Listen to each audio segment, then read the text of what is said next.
아동 청소년의 권리 보호, 이칠 권리의 보장으로부터 엔드문광진 교수국립목포대 겁경찰학부.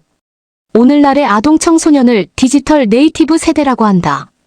태어나면서부터 자연스럽게 스마트폰과 태블릿 PC 등 디지털 기기를 접하고 있고 온라인 플랫폼이 제공하는 학습 콘텐츠를 통해 교육을 받고 있다.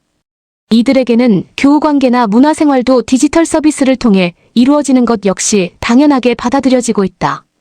시대의 변화에 따른 결과이지만 아동 청소년의 개인정보 또는 사생활에 관한 정보가 스스로의 선택이나 제3자에 의하여 디지털 공간에 무분별하게 노출되고 있는 것이 사실이다.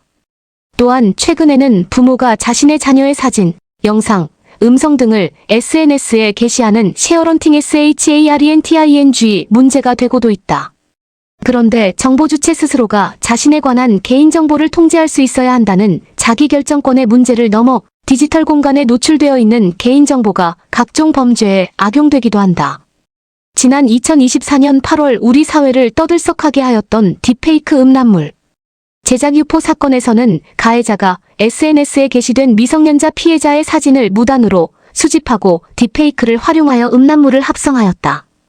AI를 비롯한 신기술이 빠른 속도로 발전하고 있지만 아동 청소년의 인지 능력이 그에 발맞추어 성장하는 것은 아니다. 여전히 아동 청소년은 성인과 비교하여 디지털 공간에 노출되어 있는 개인정보나 자신의 특정한 행동 또는 발언이 향후에 가져올 결과나 파급 효과에 대하여 충분하게 인식하지 못할 뿐 아니라 정보 주체로서의 권리 행사에 미숙한 것은 물론이다.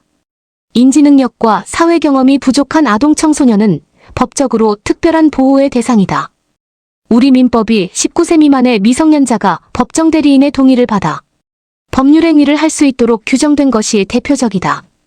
개인정보와 관련하여서는 개인정보보호법은 2023년 일부 개정을 통해 신설된 제22조 2가 개인정보 처리자로 하여금 만 14세 미만 아동의 개인정보를 처리할 때 원칙적으로 그 법정 대리인의 동의를 받도록 하고 아동에게 개인정보 처리와 관련한 사항의 고지 등을 할 때에는 이해하기 쉬운 양식과 명확하고 알기 쉬운 언어를 사용하도록 하고 있다. 주요 각국의 개인정보보호법제에서도 아동 청소년의 개인정보 처리에 관한 특별한 규정을 두고 있다. 뿐만 아니라 아동 청소년의 이칠 권리를 보장하기 위한 법제를 마련하고 있다는데 주목해야 한다. 우선 유럽연합의 경우 GDPR 제17조가 정보 주체의 이칠 권리를 명문으로 규정하고 있고 전문에서는 16세 미만에 해당하는 아동이 자신의 행동에 따른 위험을 충분히 인지하지 못할 수 있으므로 이들의 이칠 권리 행사를 보장하는 것이 중요함을 강조하고 있다.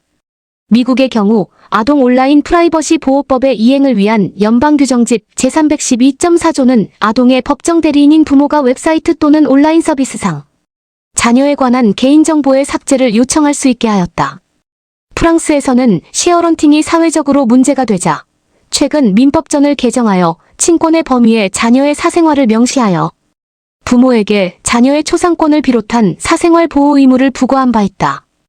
우리나라에서는 이칠 권리가 개인정보보호법, 정보통신망법, 언론중재법, 저작권법 등을 통해 보장되고 있다. 그러나 이러한 권리는 해당 정보의 형태 또는 게시 유형, 게시 주체, 권리, 침해 여부 등에 따라 제한적으로 인정될 뿐이다. 이칠 권리는 디지털 공간에서의 망각을 통해 개인의 고통과 평가 하락을 덜어주어 인격권을 완성하는 수단이지만 제3자의 표현의 자유, 알 권리 영업의 자유 등과 충돌로 인해 더 이상의 법적 보장은 쉽지 않은 문제이다. 정보통신 서비스 제공자의 자율규제적 차원의 노력을 촉구해 볼 수 있을 것이나 아동 청소년에 대해서는 강력한 보장이 필요한 영역이라고 하겠다. 디지털 공간에서 공개되면 정보 주체가 수치심이나 치욕스러움을 느낄 수 있는 정보는 디지털 주홍글씨로 작용하게 된다.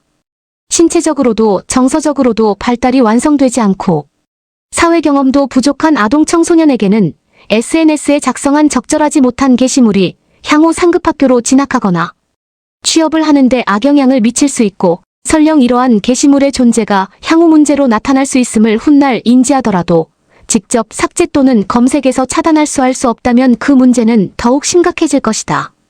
성인의 경우에는 현행법제 이상으로 이칠 권리를 보장하는 것이 제3자의 정당한 권리에 우선한다고 보기 어려운 경우가 많지만 아동 청소년에게는 이들의 건전한 인격 형성에 장애가 될 수 있는 정보나 콘텐츠에 대하여 이칠 권리의 적용 범위를 폭넓게 인정할 필요가 있다. 아동 청소년의 이칠 권리 법제화는 AI를 비롯한 디지털 기술 발전에 따라 각종 권리 침해의 위험에 점차 노출되고 있는 미래 세대를 보호하기 위한 첫 번째 단계라고 할 것이다. AI 시대를 사는 정보 주체의 개인정보 자기결정권 김효진, 변호사 김앤장 법률사무소. 바야흐로 인공지능 AI, 우리 삶의 모든 영역에 깊숙이 침투하며 디지털 대전환을 가속화하고 있다. AI가 우리의 행동 패턴, 선호도, 심지어 감정까지 예측하고 분석해내는 것이 더 이상 놀랍지 않은 오늘이다. 정보 처리 시스템으로서 AI의 강점이자 위협적인 점은 단순히 입력되는 정보를 처리하는 차원을 넘어 수집된 데이터에서 새로운 패턴을 추론하고 기존에 존재하지 않던 추가 정보를 산출해낸다는 점에 있다. 전통적인 개인정보 법제가 정립되기 시작한 1970년대 후반 이래의 정보 처리 환경은 주로 데이터베이스 중심의 중앙 집중식 시스템이었다. 정보가 고정된 파일 형태로 존재하는 환경에서 개인이 자신의 정보가 어떻게 기록되고 사용되는지 전혀 알 수 없는 비대칭성을 해소하는 것, 그리고 해당 파일에 오류가 기록되는 경우 개인의 사회적 평가에 미치는 영향을 통제하는 것 등이 가장 중요한 보호 목표였을 것이다. 특정 처리자가 정보를 보유한다는 전제 아래 정보를 확인, 수정, 제거하는 단계적 메커니즘으로 통제를 위한 권리 구조가 설계되었다. 그런데 AI 시대의 정보 주체는 그 통제력을 무력화하는 두 가지 근본적인 도전에 직면한다. 첫 번째는 알고리즘적 통제 상실이라는 요소이다. AI의 핵심 메커니즘인 프로파일링 및 자동화된 의사결정이 기업이나 기관에 의해 활용될 때 정보 주체의 권리나 의무에 중대한 영향을 미치는 결과가 발생하지만 그 판단의 근거가 되는 복잡한 로직을 정보 주체가 이해하거나 통제하기 어렵다. AI의 결정은 마치 블랙박스와 같아 정보 주체가 부당한 차별이나 오판에 직면해도 이의를 제기할 명확한 근거를 찾기 어렵다. 이러한 문제의식에 따라 개인정보보호법은 2023년 개정을 통해 제37조 2를 신설, 정보 주체가 자동화된 의사결정에 관해 설명을 요구하거나 정당한 이유가 있을 때 거부할 수 있는 권리를 도입했다. 이는 GDPR 등 해외 입법 내와의 조화를 의식한 조치다. 그러나 현실적으로 기업이나 기관이 설명 의무를 충실히 이행할 방안은 미비하다. 설명의 수준이나 범위에 관해 법률상 구체적 기준이 제시되어 있지 않고 AI 알고리즘의 특성상 정보 주체가 받은 결과를 충분히 이해하거나 평가하기 어렵다. 관련 지침이나 사례가 축적되지 않은 상황에서 설명이 형식적으로 흐르거나 정보 주체가 실제 자신의 권리를 행사하기 어려워질 수 있다. 이처럼 알고리즘적 통제 상실에 대한 현재의 대응은 반걸음 전진 상태다. 남은 반걸음, 즉 정보 처리 과정의 실질적 투명성과 권리 구제의 실효성 확보까지 개인정보보호법이 전적으로 감당할 수 있을지, 혹은 별도의 원리와 제도로 보완해야 할지도 미지수다. AI 시대의 설명 요구권은 분명 필수적인 권리이지만 이는 어떤 정보가 사용되었는지를 넘어 그 정보가 어떠한 논리로 처리되어 특정 결과나 결정에 이르렀는지에 대한 설명을 요구하는 것이다. 정보 처리 과정의 정당성을 따지는 것이기에 기초적인 설명 수준을 넘는 것을 요구하는 순간 개인정보 법제에서 다룰 권리의 범주를 넘어선다는 해석이 제기될 수 있다. 두 번째 도전은 데이터 이동 및 추적의 어려움, 즉 데이터 초연결 시대의 현실적 난이도 문제다. AI는 학습과 서비스 제공을 위해 데이터를 국경을 넘어 기업 간의 경계를 넘어 쉴 새 없이 이동시키고 결합한다. AI 모델의 역량을 강화하기 위해 수집 출처가 불분명한 데이터가 비식별화 과정을 거쳐 재결합되는 일도 빈번하게 발생한다. 데이터의 복잡한 순환 속에서 개별 정보를 처리하는 특정 개인정보 처리자의 존재를 전제로 하는 기존의 열람정정 삭제권으로는 실효적인 통제가 어렵다. 예컨대 정보 주체가 AI 모델에 활용된 자신의 데이터 삭제를 요구하는 것은 데이터가 여러 기업을 거쳐 가공되고 파편화되는 AI 현실에서는 사실상 불가능을 주문하는 것에 가깝다. 또한 처리 정지 및 삭제 요구권은 AI 학습의 데이터가 한번 사용되면 그 효과가 영구히 모델 내부에 각인되는 AI의 비가역적 특성과 개념적으로 대치된다. 고정된 정보를 전제로 설계된 기존의 권리 체계는 초연결적 정보 흐름에 부합하기 어렵다. 데이터의 이용과 결합이 실시간으로 이루어지는 AI. 환경에서는 이미 수집 처리된 후의 통제보다는 투명한 활용동의 위험, 기반 보호 설계 등 사전적 보호 관점으로 전환하는 방안이나 두 체계를 어떻게 병치할 것인지의 고민이 절실하다. 이러한 법적 불일치는 데이터를 활용하는 주체에게도 규제 준수 측면의 부담을 가중시킨다. 현행 법제가 AI 학습의 비가역적 특성이나 파편화된 데이터의 흐름을 충분히 반영하지 못함에 따라 기업은 정보 주체의 요청에 응하기 위해 과도한 기술적 노력이나 비용을 감수해야 할 수 있다. 특히 삭제 요구권과 AI 모델의 비가역성이 충돌할 때 기업이 법적 의무를 완전히 이행하기 위한 합리적인 방법이나 기준이 명확하지 않아 법적 모호성이 심화된다. 따라서 정보 주체의 권리 실현 요구와 효율적인 데이터 활용 간의 균형점을 찾아 규제 준수 비용을 합리화하고 모호성을 해소하는 것이 당면 과제로 떠오르고 있다. 결론적으로 인공지능 시대의 정보 주체 권리는 데이터 파일 통제라는 과거의 사후적인 관념 틀을 넘어설 것을 요구받고 있다. 이제는 규범적 목표와 기술적 현실 사이의 간극을 좁히는 접근법이 필요하다. AI의 진화 속도와 데이터 활용 방식의 변화에 비추어 정보 주체의 권리, 실현과 기업의 데이터 운용 간 미래지향적인 균형점을 찾기 위해서는 기술적 해결책을 함께 녹여낸 새로운 규범 마련이 시급하다. 인공지능 대전환에 따른 개인정보보호법의 변화 필요성 방동의 교수연 세대 로스쿨 2011년 개인정보보호법이 제정되고 14년의 꽤 긴 시간이 지났다.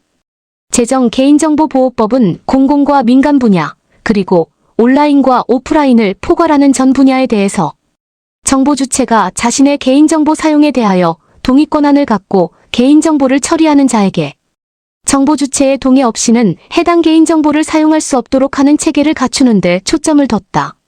소위 정보 주체가 갖는 개인정보 자기 결정권을 법률상 권리로 규정하고 그 행사 방법을 구체화했던 것이다. 온라인과 오프라인의 경계가 없어진 정보사회에서 컴퓨터와 온라인에 기록되는 개인정보는 데이터로 저장되고 수집되며 그 이용과 제공이 매우 간편하게 이뤄진다. 이러한 개인정보의 저장과 이동의 편의성은 개인정보의 무한 복제 및 활용을 가능하게 했으며 나아가 개인정보의 무단 사용, 프라이버시권과 인격권 침해, 개인정보를 활용한 2차, 3차의 경제적 피해의 상황까지 마주하게 했다.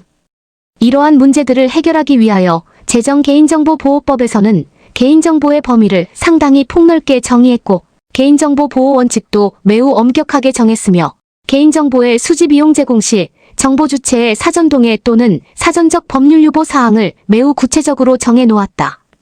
즉, 제정 개인정보보호법은 공공과 민간, 온라인과 오프라인을 불문하고 개인정보로 될 수 있는 것들에 대해서는 예외 없이 엄격하게 보호하고 이를 위해서 원칙적으로 정보 주체의 사전 동의 또는 법률 유보가 필요하다는 기조를 확고히 했다. 인공지능 대전환의 시대, 제정 개인정보보호법상 개인정보의 개념과 보호체계가 AI 기술 산업의 발전과 개인의 기본권을 균형 있게 보장하는 합당한 규율로 적절한지에 대하여 논의가 필요한 때가 되었다. 이러한 논의는 근년에 이뤄진 개인정보보호법의 개정을 통해서도 이미 시도됐다.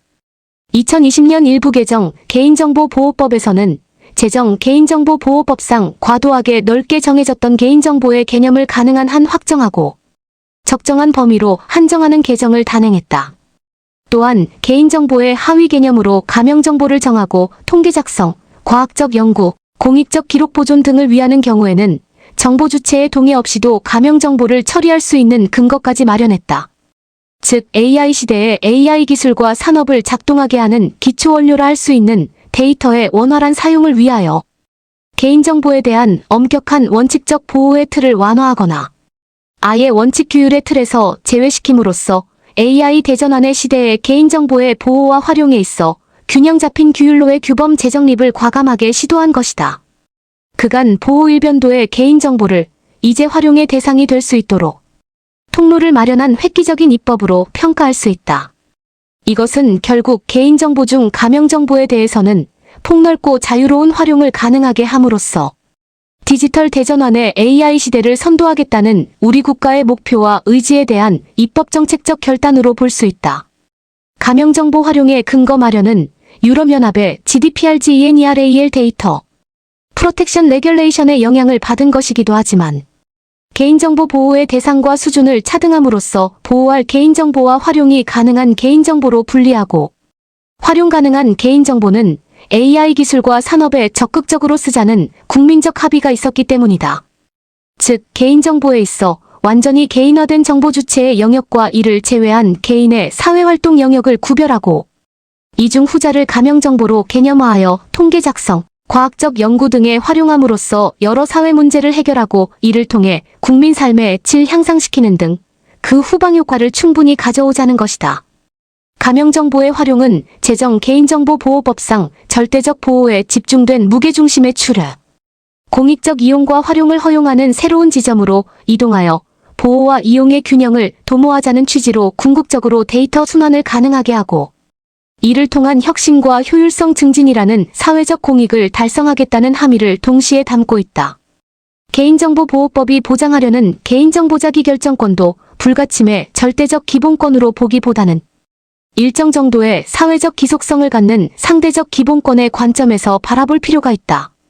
개인이 만들어내는 개인정보도 모두가 공존하는 사회적 환경 속에서 서로 사회적 관계를 맺으며 형성된다. 개인정보는 개인의 독자적인 속성과 사회적 관계성 속에서 만들어지는 혼합물이며 이 중 사회적 관계성의 영역은 오로지 개인에게만 전속된다고 보기 어렵다.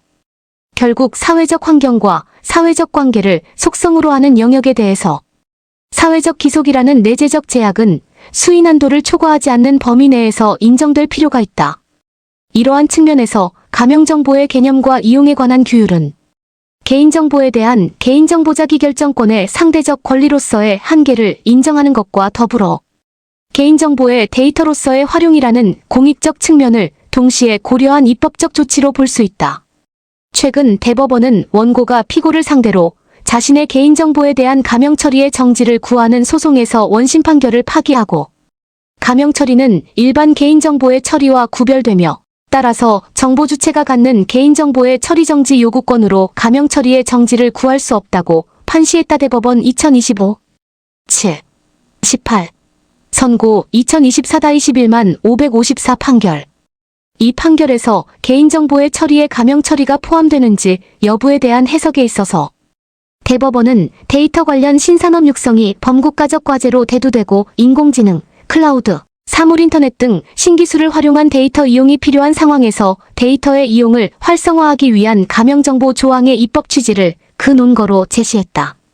문헌적 해석의 한계에 대한 논란은 차치하더라도 대법원이 가명정보 조항에 대한 한목적적 해석을 통하여 개인정보의 보호와 이용에 있어 균형을 꾀하려 했던 시도는 눈여겨볼 필요가 있다. 인공지능 대전환의 시대, 14년 된 개인정보보호법의 틀을 그대로 유지해 나갈지 아니면 이 또한 대전환의 대상이 되어야 할지에 대하여 진지하게 고민할 때가 되었다. 개인정보의 보호 일변도의 개인정보보호법의 구조와 체계는 여러 상황에서 다종의 문제를 일으키며 엇박자를 내고 있다. 인격권의 틀에 갇혀 있을 것인지, 경제적 기본권의 관점과 시각을 반영할 것인지의 문제, 보호와 이용의 균형점을 찾는 문제, 개인정보의 사회적 기속성을 인정하고 규범에 반영하는 방식의 문제, 개인정보의 공정한 이용관계와 질서를 수립하는 문제, 경쟁법적 제재수단의 집행기준과 방식을 구체화하는 문제 등이 그러하다. 이러한 문제들을 현행 개인정보보호법 틀에서 한목적적 해석을 통하여 해결하는 방식은 분명 한계가 있다. 법문원 본래의 의미를 유월하거나 새 의미를 창조하는 해석은 또 다른 문제를 낳는다. 대전환의 시대, 개인정보의 규범 체계와 방식에 대한 진지한 논의가 필요하다. 여전히 보호법의 틀 속에 갇혀 막대한 사회적 비용을 치러가며 이러한 분쟁과 해석을 반복해 갈 것인지 대전환의 시대 환경에 걸맞게 개인정보의 보호와 더불어 이용의 관점에서 선순환 구조의 공정한 가치사슬 체계를 만들어 나갈 것인지에 대한 신속한 결단이 필요한 때이다.